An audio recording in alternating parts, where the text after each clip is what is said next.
Welcome, everyone.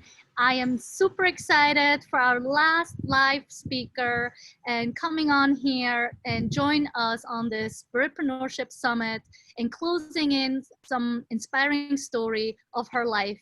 And it's just, she's an inspiration. And I can't wait for you to hear her story, her journey, and what other insights has she learned throughout her journey. Anyway, just to make it short, here is Amanda Kelly from This Art Called Life. Welcome. Hi, thank you so much for bringing me here, Raditya. I'm really excited to talk about this today. This is all the stuff that I do kind of connects into this perfect little ball of spiritpreneurship that you've called it, and I love that.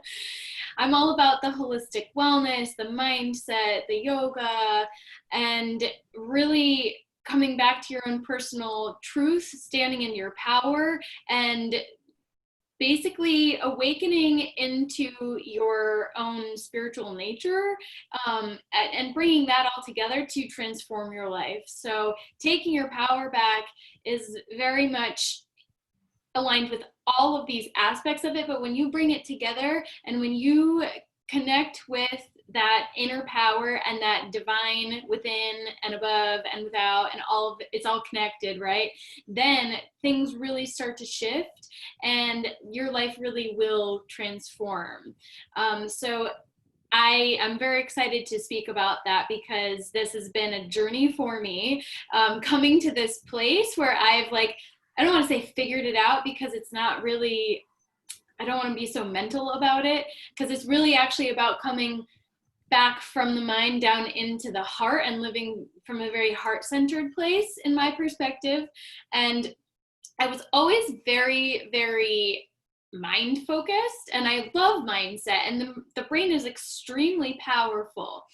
But the brain alone, if you're using too much thinking, that can actually get in the way. So I learned that in a long and windy journey. And it's basically been totally life-changing once I realized that it's not just about this, it's about connecting with the heart, it's about connecting with and integrating everything. You know, I was always kind of turned off by the whole Cartesian dichotomy, mind and body are separate. It didn't really seem right to me. And sure enough, we're finding more and more that's completely false. And so it's a profound paradigm shift that we're going through right now. And that kind of speaks to what's happening in the world right now. We are mainstream has not caught up with the advances in science that exist. They have made really amazing discoveries, and medicine included. So I will tap into my journey in just a moment, but I just want to put this little tidbit out there that there are so many amazing new discoveries in the fields of biology, epigenetics, quantum physics. We live in a quantum universe, but we're still operating in a Newtonian universe. So our mainstream has not caught up with that. And that's why things are kind of really out of whack right now, because we're still operating in this old paradigm, but the new paradigm is really the truth of our nature and the truth of the universe. So we're kind of going anti-nature, anti-universe, anti-universal laws. Physics is very different from what we thought it is. And the fascinating thing to me is that science is catching up with spirituality. It is now starting to prove all of these notions of spirituality, and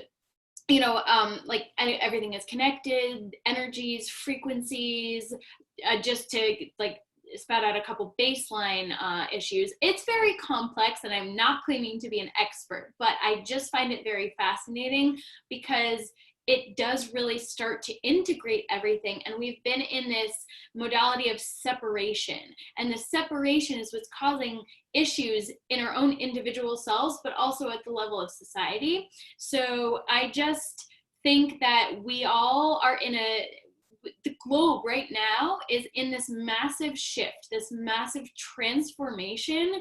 And now is the time to see the crisis as an opportunity to change the things that we actually need to change. Like Mother Nature is calling for us to change, and she has been for a while. We've just been slow at heeding the call. I don't think it's too late, but I think that there's a lot going on. So I'll shift back into my story for a moment, because this is all my focus today is all about using crisis as an opportunity for transformation, as it's like a crucible for metamorphosis and a catalyst for change is kind of how I see it, crisis. So there's this idea, this understanding out there that the Chinese symbol for crisis, one side, if you, oh yeah, sorry, I just flipped it in my mind. Yeah, so if you flip over the symbol, the opposite side means opportunity. I don't know exactly which way you're supposed to flip it. So there's that idea out there. It's actually pretty, like, fairly well known. I'm not gonna say everybody knows that, but so I was always really fascinated by that idea. I recently looked it up, and it turns out it's not 100% accurate translation. You know, mistranslations occur all the time. It's not that different though. The crisis means it's the combination of the symbols danger and opportunity. So it's kind of what we thought of it before, but it's actually change point. So crisis is a change point. It's an opportunity to change, because crisis is a sign that things are not going well. My personal crisis was a cancer diagnosis at the age of 30. So that's kind of life exploding at that point. So I saw it pretty immediately, and I wasn't overly spiritual ever. I wasn't ever super religious. I wasn't overly spiritual, but I always kind of felt some connection. Like, you know, going out in nature and that experience of awe and all of that, that's kind of a spiritual experience to many people. So I always did feel some kind of connection with that. And I just had this deep intuitive hit. Now, I have a crazy family history in that it was either losing, I think it was 7 of my dad's family members had cancer, and they had all died. So the odds were really not, based on my experience, they were not great.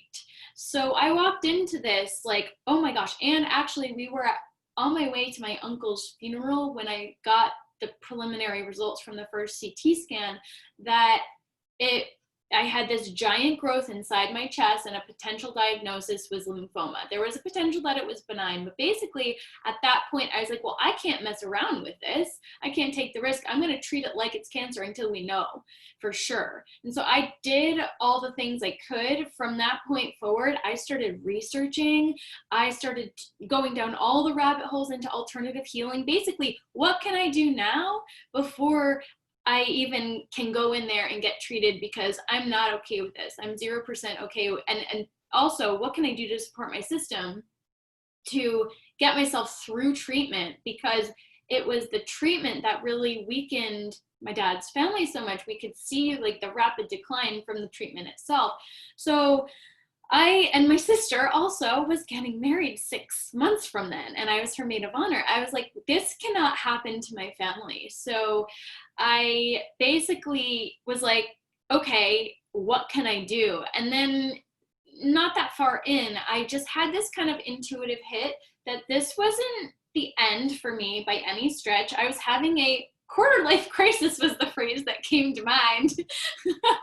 Again, crisis though. But I was like, well, that's pretty big whopper of a quarter life crisis for you.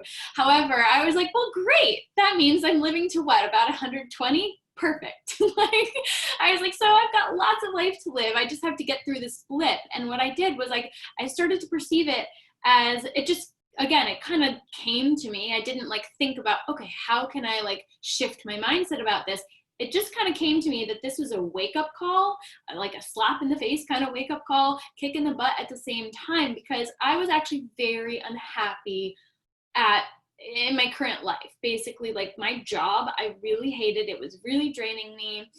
And it's not every aspect of the job that I hated. And I was good at it. I was working in academics, teaching kids one-on-one biology, math, SAT, very mental, like, very intellectual.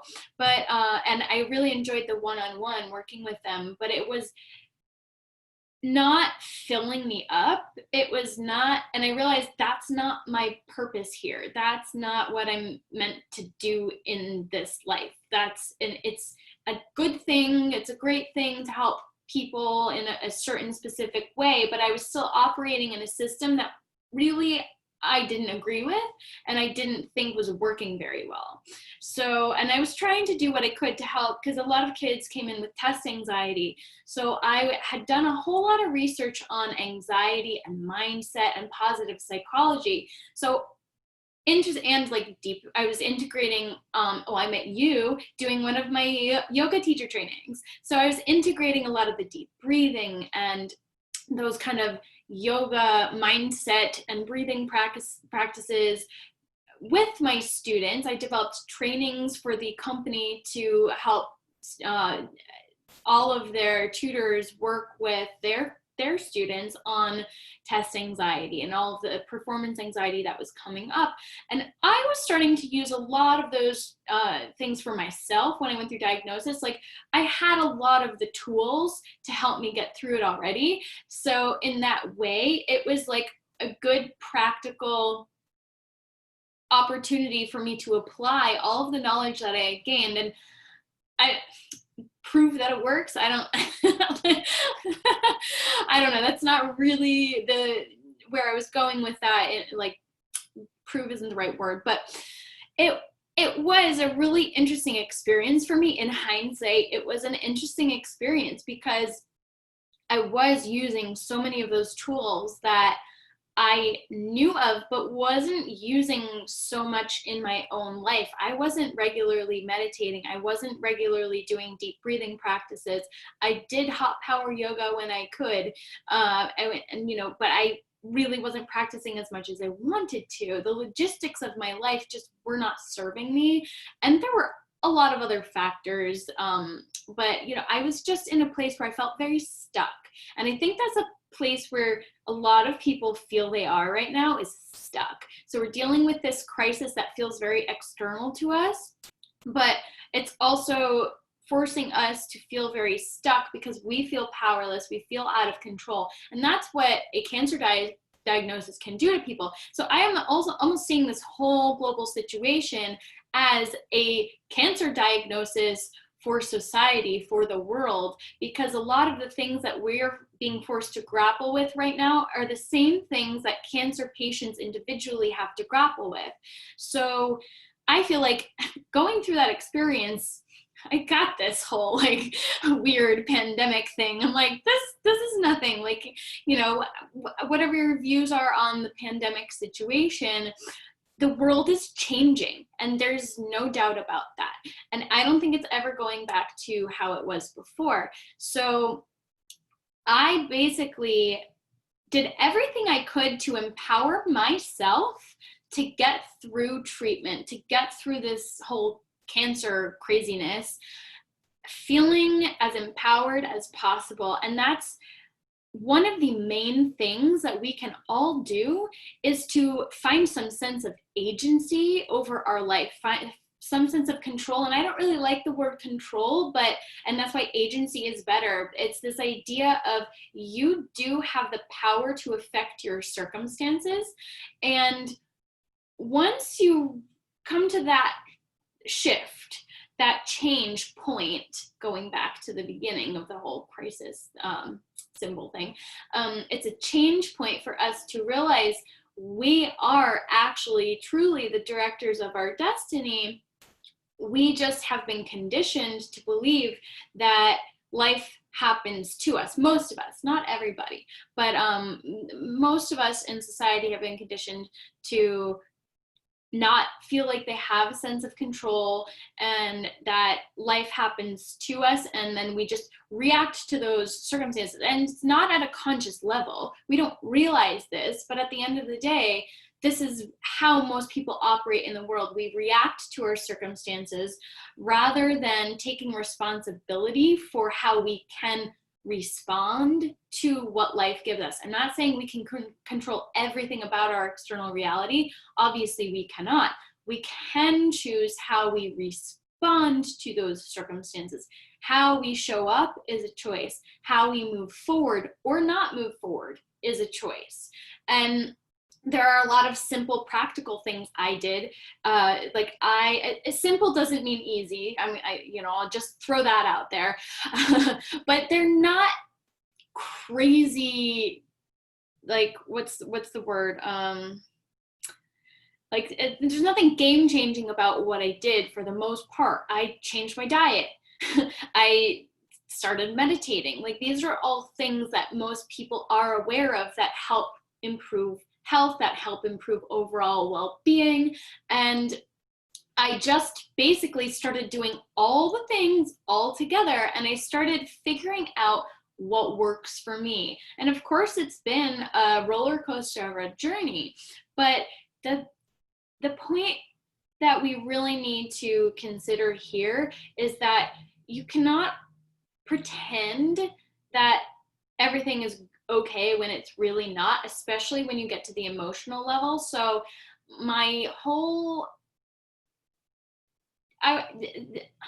it was kind of hard. I dealt with a lot of emotional roller coaster issues when I was going through diagnosis, but my goal at that point was really to make sure my physical being was okay, but I also took the opportunity to relax and do things that I enjoyed. Laughing. I watched a lot of comedies. That's really important.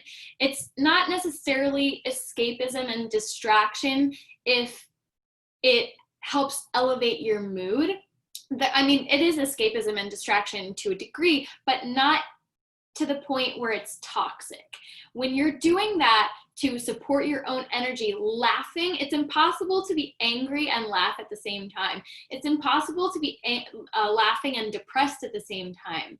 And so I think that we all have to really do what fills us up and focus on living. And that's another thing that I did, was I focused on what makes me feel alive, what is fun for me, what do I enjoy doing, what projects could I give myself. The big one was Project Heal, but I was also helping my sister with her bridal shower and her bachelorette, and I was figuring out my life. I was like, okay, well, I know I'm not going back to that job. And my brain was fried at that point.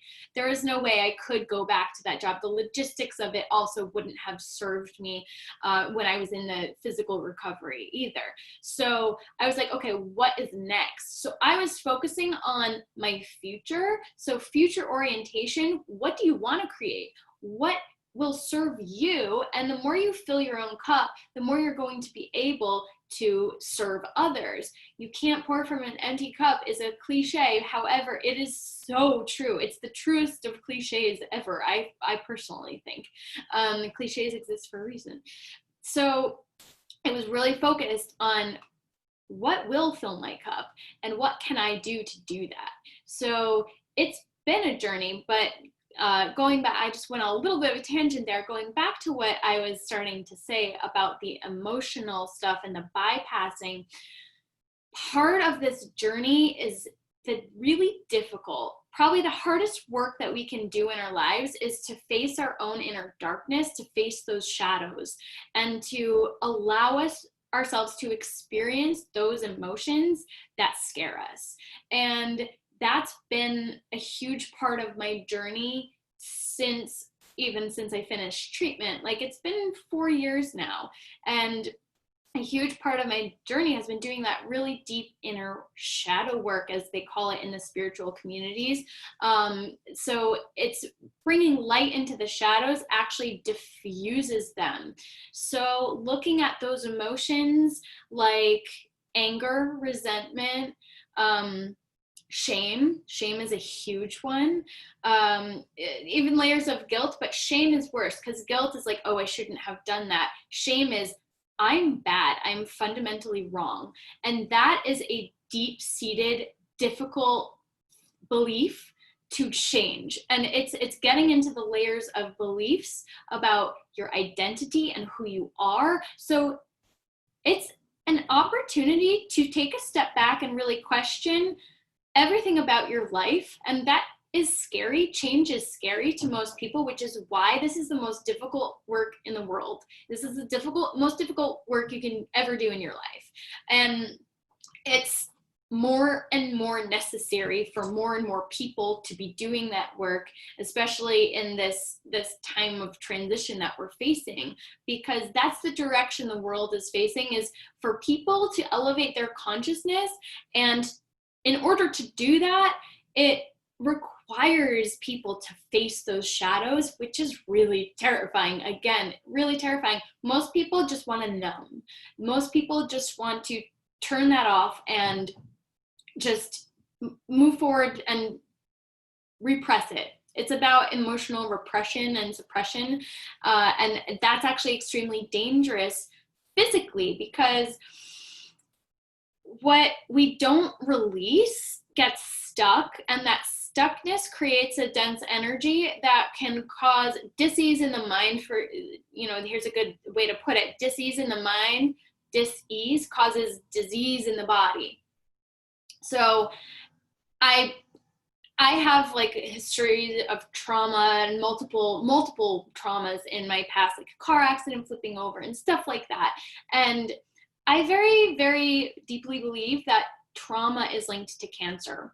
And the fascinating thing is you can inherit trauma from your ancestors, from your family, because of epigenetics is actually teaching us that the stress patterns, the trauma patterns that impact an individual can be passed down through the line, to the future generations. So it's really quite fascinating once you start to unravel all of these things and make the connections within your own life and everything. And it's not an easy journey, and you don't have to go so deep to make instant changes now, but it's an ongoing process of unfolding and unraveling, and it allows you to blossom and shine and become the fullest expression of your being. Because when you are allowing circumstances to control you, when you are hiding in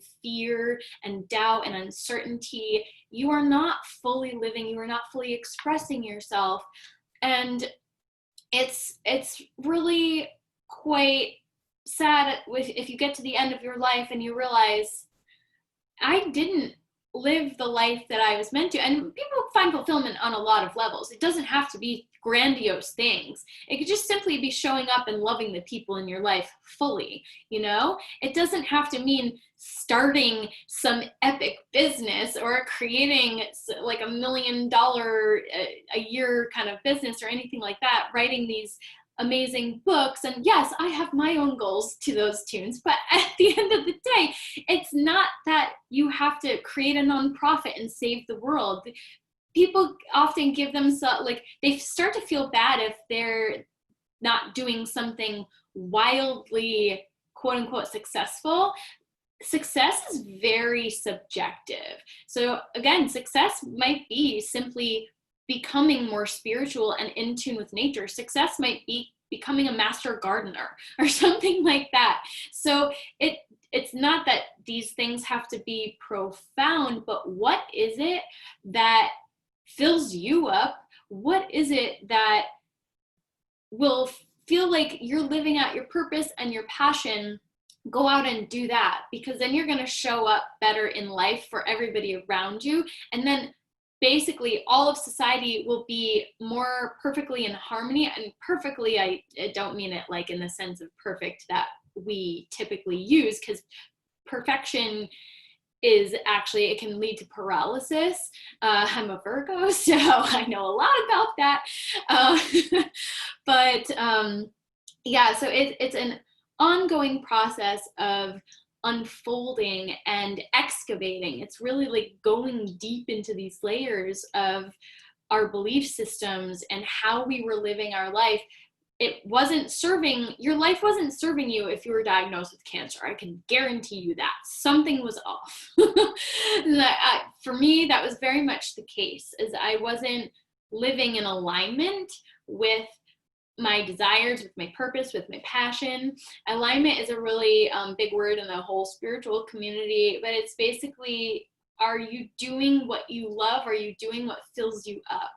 And it's really so key. So coming back to this idea of using a crisis as an opportunity to transform, it's not easy and it's not fun a lot of the time, but these times of crisis are a wonderful opportunity actually to dig deep and figure out what in our life isn't working for us personally. And of course, we can look at it in the bigger picture way.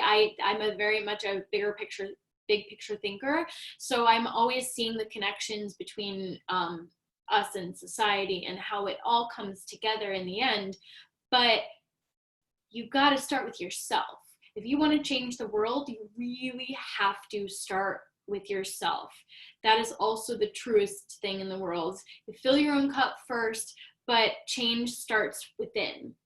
If you want to see change without, you have to start with change within and be the change that you want to see. Another cliche, but that's what that really is getting at. Like, embody that version of who you want to be, embody that person that you want to see everybody else being. So the more you show up as that person, the more it's going to wake up the next person and the next person and say, oh, look at that person. Like, they're just doing their thing. That's awesome. And some people get a little triggered by that because they haven't given themselves permission to do that. But it also gives them permission to do that.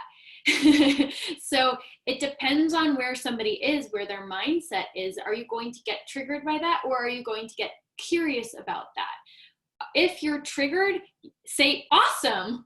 Why am I getting triggered about this? Because every time you're triggered, it's an opportunity to go deeper and figure out what it is about that situation or that comment or that person that triggered you.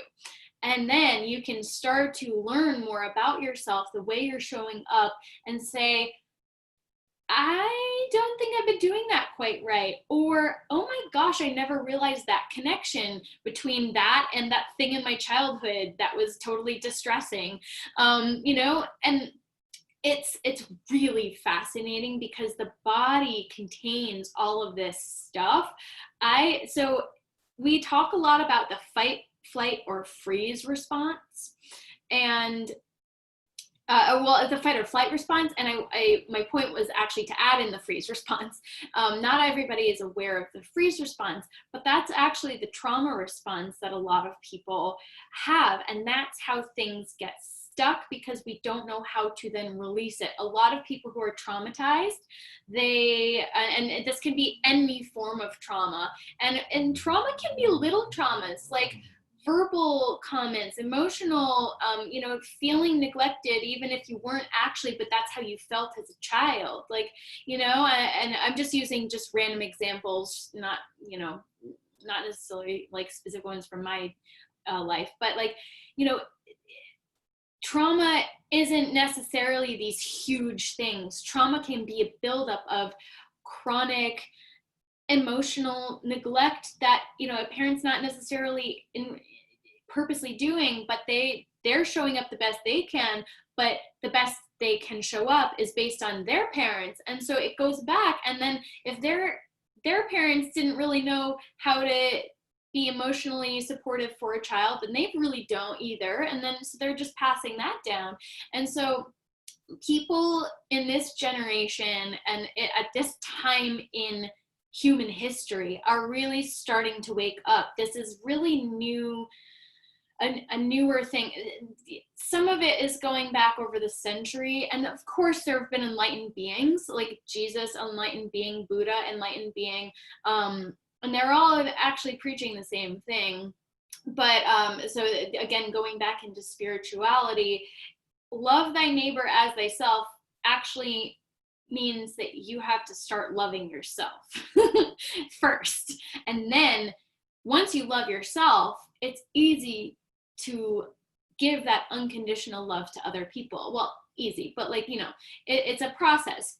Doing that whole self-love thing is very difficult. And again, that starts to get into your limiting beliefs, your and just how you were conditioned as a child. Like, okay, where did I pick up that belief system?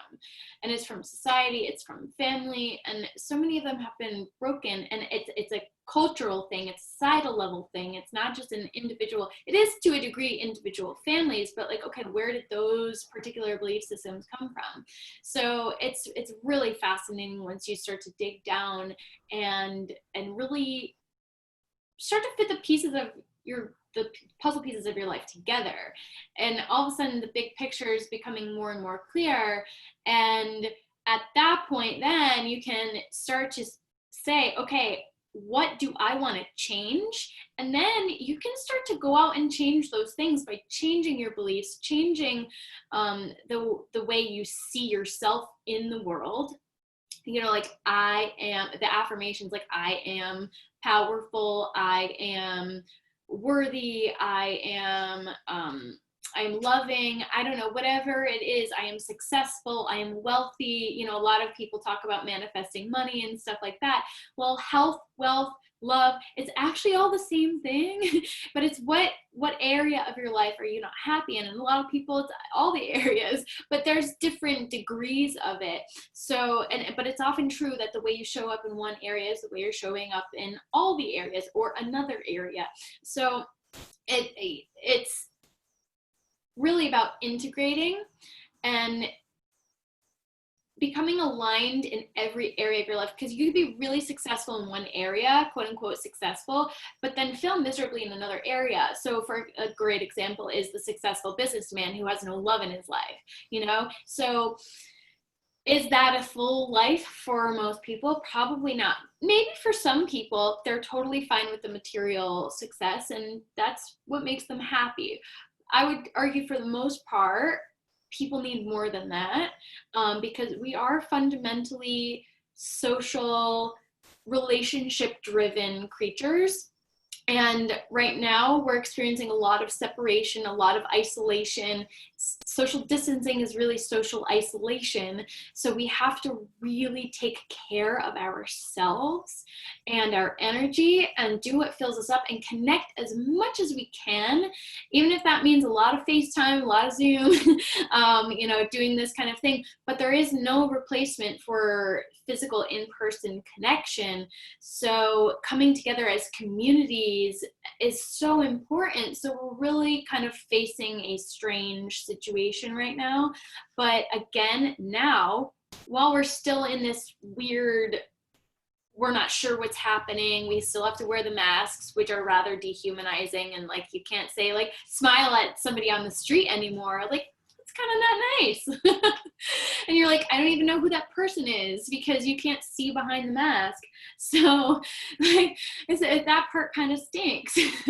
But still, we can use this time to go deep, to do that inner work and think about, okay, what do I want to create for my life? What can I change so that I can feel more fulfilled, so that I can feel happier? And that's what I was doing all throughout my cancer situation. And that's what I think people could really be focusing on right now. So yeah, I guess that is basically like, that's basically my message. That we are capable of changing our lives in a very profound, very big way. But the big way for us personally doesn't have to mean externally it looks big, but internally it can create powerful, powerful shifts. But I think that the more of us that do this kind of deeper inner work, to use this crisis as an opportunity to transform, the more we're going to be able to transform our external reality as well. Internal first, external comes later, because our thoughts create our reality. So what's happening on the inside, and it's more than our thoughts, it's coming in alignment, energy and thoughts and all of it.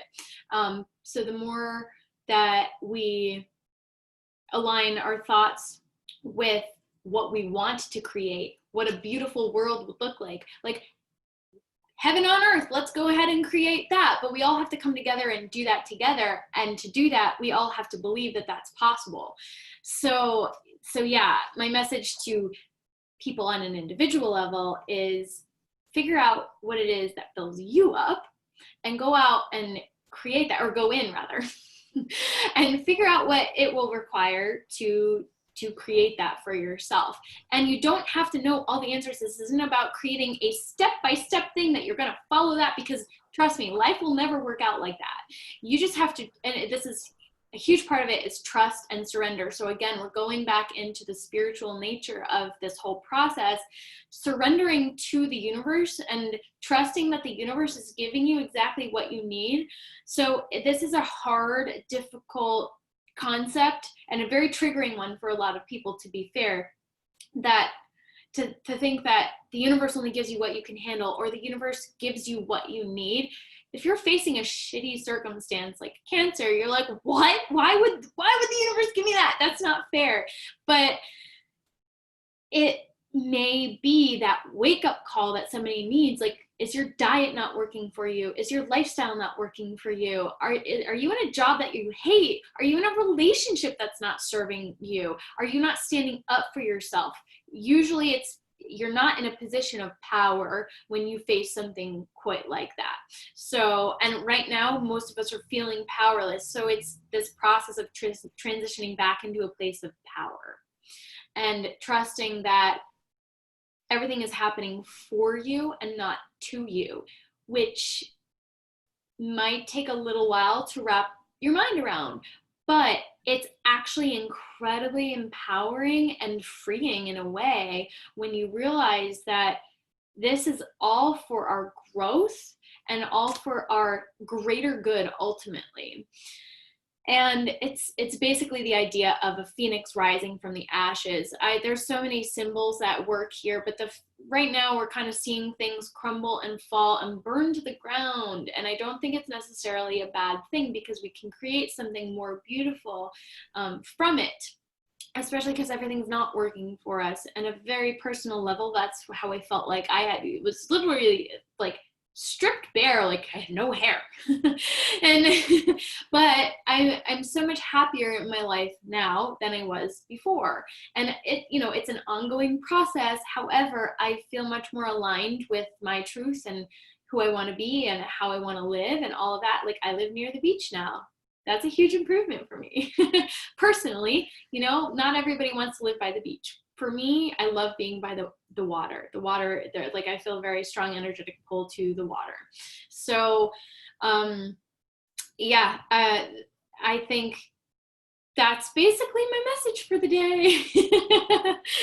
And what's so funny about all this is the way that you talk about all it, and tie in all these different aspects that made you go through this entire process, from not liking something, or you didn't even realize you didn't like it until it actually happened, probably, or in the process, but you kind of wouldn't have pushed yourself to change anything. And I found it so fascinating over this time frame that you were speaking, is that you touched on every single day that we've had on this summit.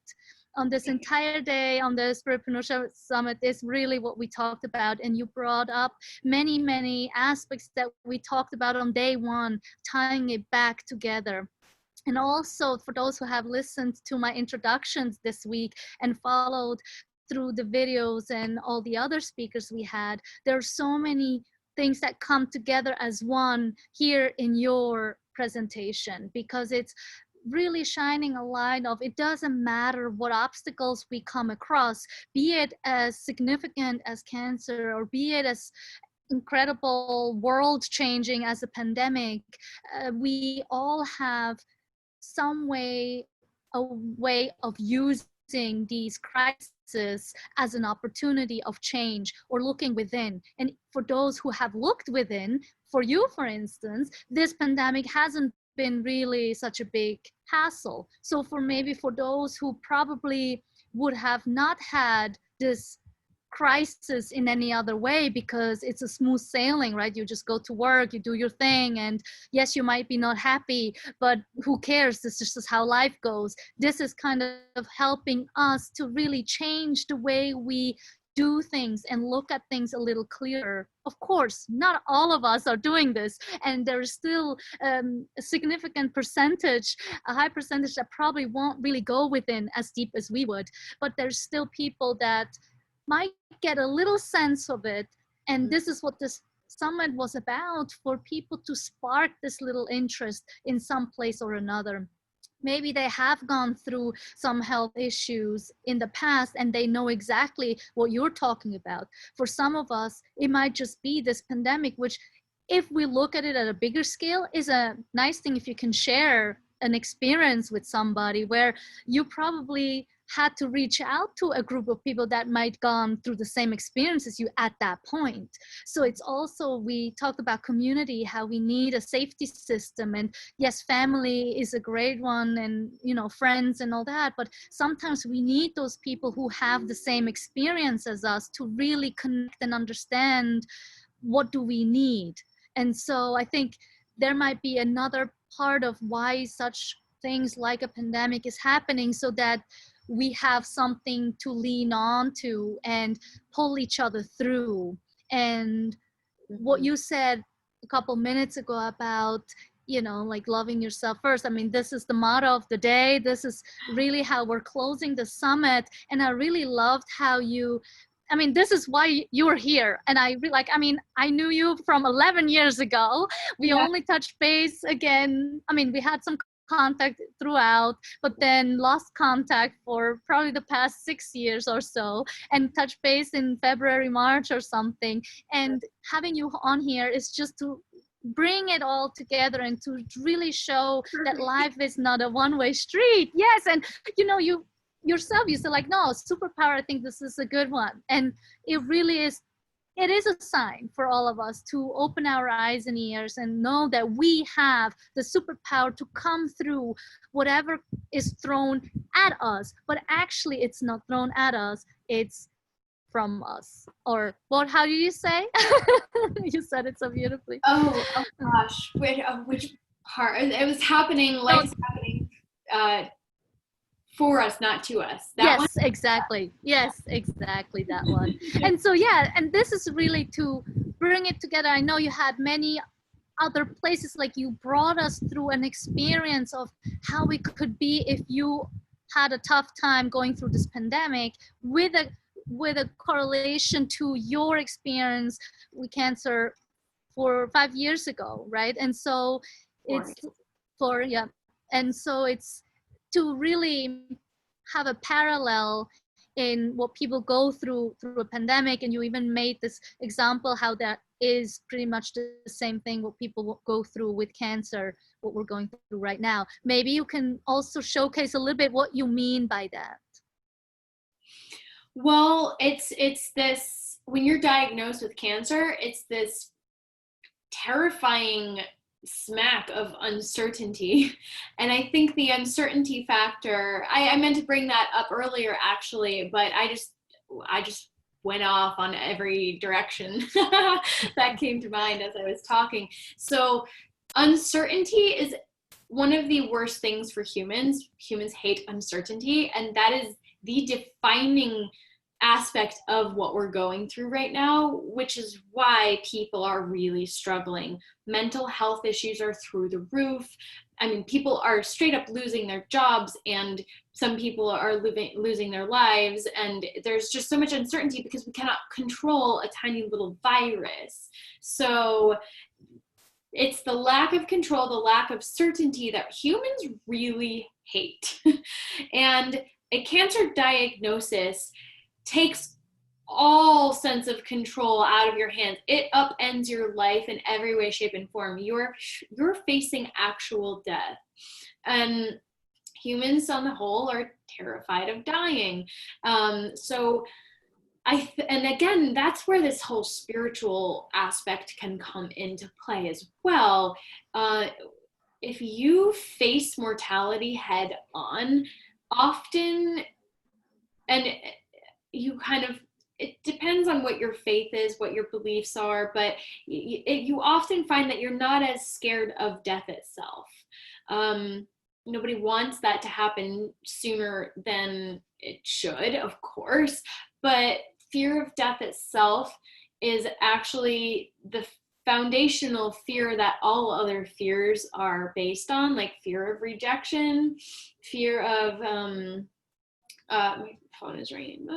Fear of rejection, fear of what was the other? I don't know. There's like some like 3 or 4 fundamental fears. I'm kind of blanking right now. It actually all ties back to the fear of death, because back in the day of our ancestors, rejection meant being ostracized from your clan, your community, and being ostracized from your community in those days meant pretty much certain death. So these fears that come up in our modern day world are very fundamentally based in these same ancestral fears. They just manifest in different ways, but that's why it's so hard for us to get out of these mentalities, because it's literally like wound into our DNA at a very deep level. So these ancestral fears manifest differently for us, but it's this fear of death is fundamentally what it is. Fear of uncertainty. If we are not certain about what our life looks like, we're scared of. Fear of being homeless is also a fear of death, because, you know, if we lose our home, what's going to happen next? If we can't feed ourselves, these are very real fears, and we're actually getting into basic fundamental survival needs with this pandemic. So it's bringing everyone back to these really, really deep-seated fears. It's a very real reality that a lot of people are going to lose their homes, and, you know, they're threatening food shortages. And I say it that way very specifically, threatening food shortages. It's really a mismanagement of our food system. I just had somebody knock on my door. I'm just gonna leave it. If they need me, they can call me. I don't get people knocking on my door that often. It's kind of random. Anyway, so it's when you're faced with cancer, it's this uncertainty. And okay, hang on one second. I'm really sorry. They're knocking.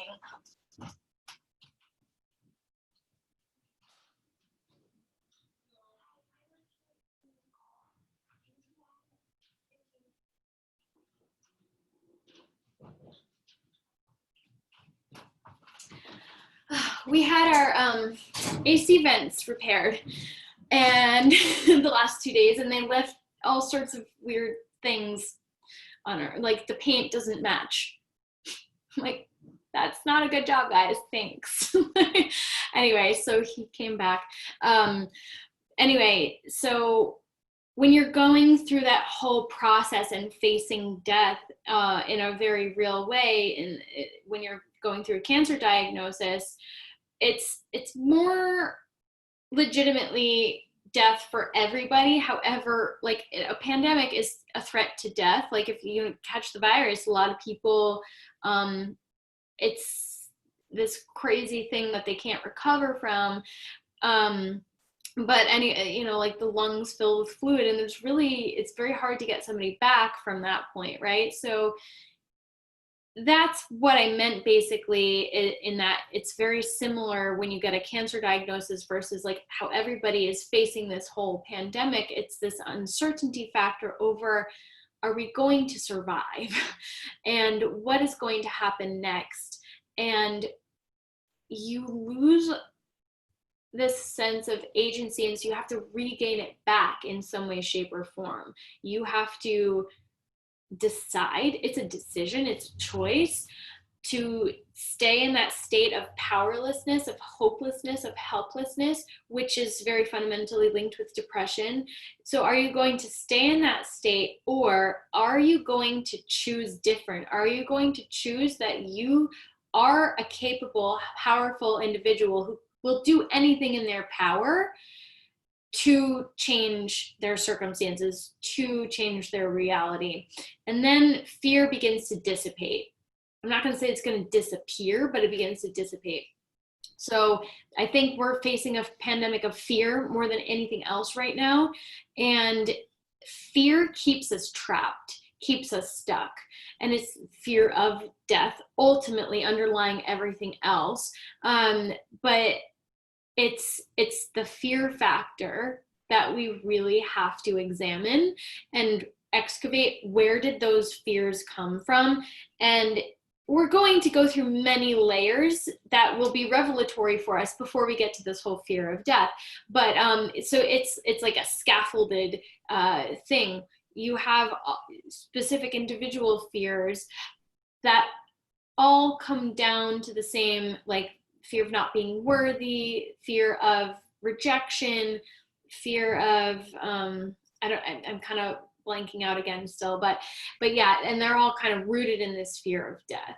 So I appreciate how you explain this, you know, with the fear and the death, the correlation of this. And the one thing that came to mind was the one way we can, especially in this kind of fear that we are in right now, where it's not like where you're not diagnosed with something yet.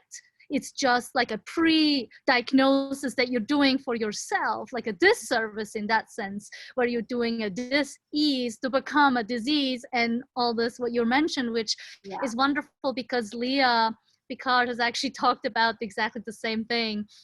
She makes the exact same correlation. And so anyway, what I love about this is because the one thing that what's different and what I mentioned prior to this is that community part. So the one way to overcome this fear is by reaching out and connecting with the people to strengthen and not pull us down, meaning and you are, I think, a very strong believer in this, and you also mentioned this with the I am statement, which Trish Taylor also talked about on day one. It's just amazing, is to find these positive affirmations, to really connect to some people that are positively supporting you in that direction of overcoming fear, fighting against death and fighting for life. And so to really see the optimistic way of using this pandemic as a choice into a positive direction. And so I feel like that's how we can get into a place of change, right? Realistic optimism is the way I like to look at it, because some people look at positive thinking as it can be toxic, because that can lead to some levels of bypassing, ignoring what's really underneath everything. But if your optimism is grounded in reality, you know it's not going to necessarily be the easiest, smoothest process. And like, it's not all going to magically be rainbows and unicorns and butterflies everywhere. You know, just once you change your thoughts, it's going to take work as well, and action. You have to match the thoughts with action in the direction of where you want to go. And it's just like, you got to take the first step. You don't even necessarily know. Like when I was going through my cancer diagnosis, I was telling people, connecting with people, getting so much valuable information from people.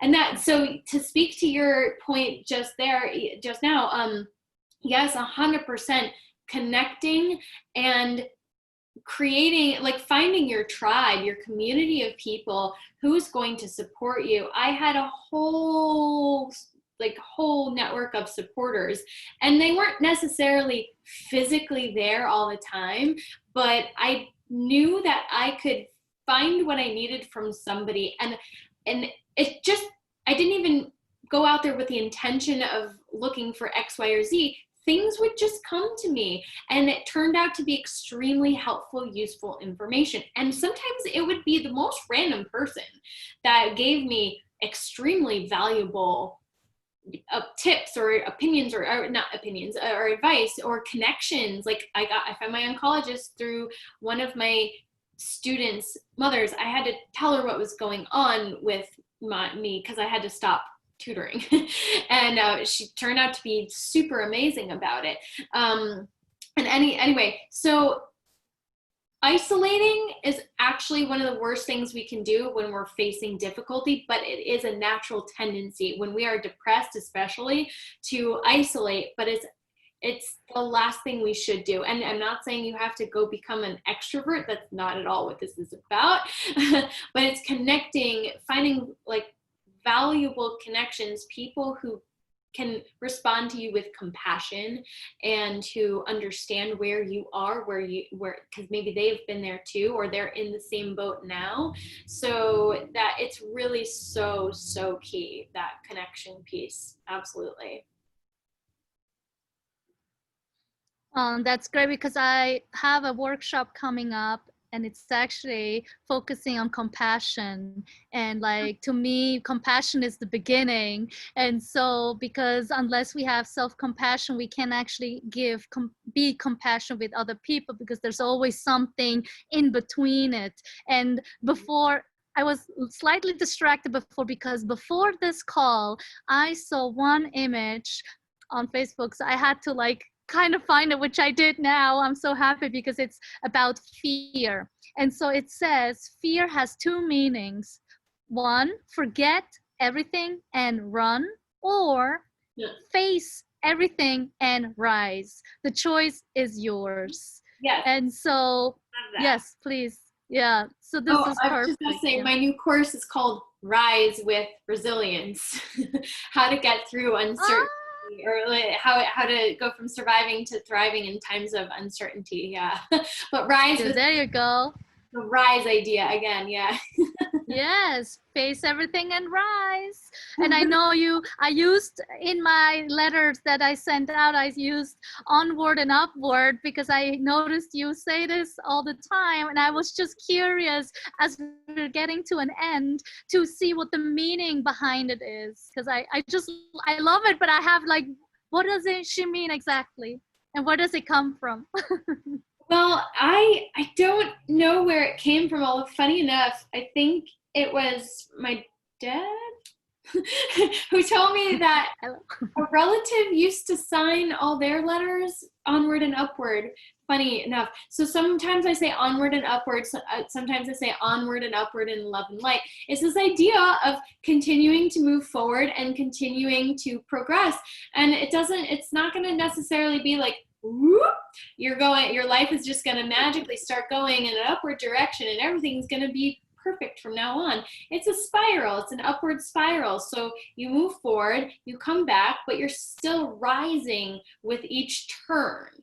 So I think the upward spiral, and also DNA is a spiral, the double helix. So the spiral imagery is much more accurate than like a mountain, climbing a mountain. It's like you're going back and forth. You're walking around the mountain, but you're continually ascending at the same time. So that's basically. I guess your dad is here, and he gave us some insight. It was your mother's aunt, Jean. Yeah, there you go. Oh, that's so awesome. Yeah, no, I mean, I love it. And the spiral, I mean, really, it's just amazing. And you cannot plan things like this. But we had the sisterhood conversation with Trish and Leah. They are soul sisters, and they work together on different projects.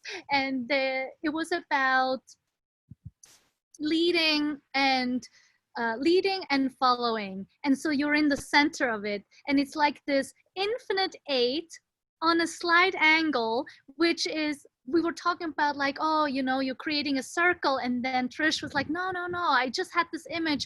It's more like an infinite 8, because you're always coming back, but you're going upwards.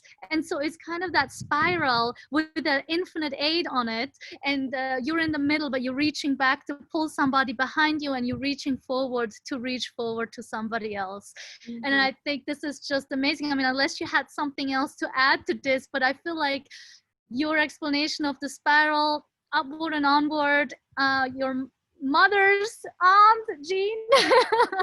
This is just an amazing way to circle everything back together. Yes. The funny thing about it is another little synchronicity. I had no idea she said that. I never read that from her myself. It's just like a funny little thing. Like, I don't know why I started saying it. I must have like heard it somewhere and it resonated deeply with me. And I was just like, that's lovely.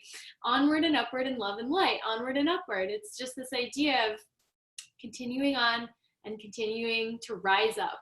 So yeah, full circle.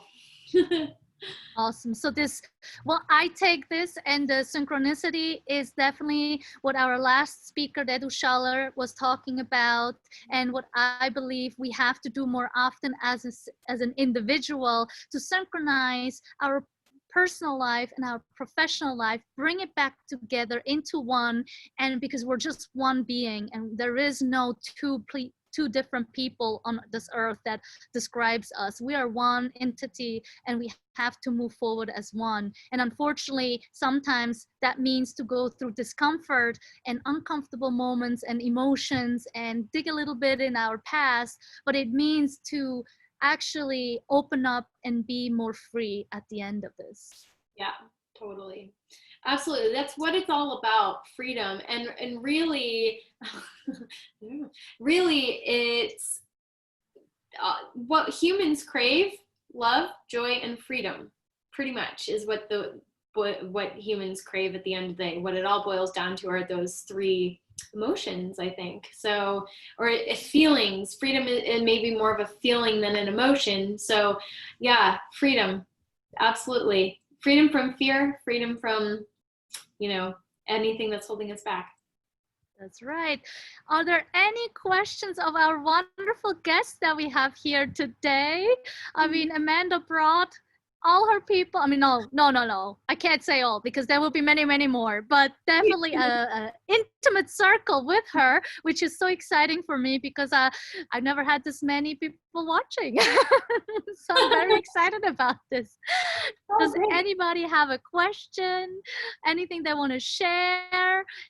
What they have learned just now? Or, I mean, for most of you, this is no news, I assume.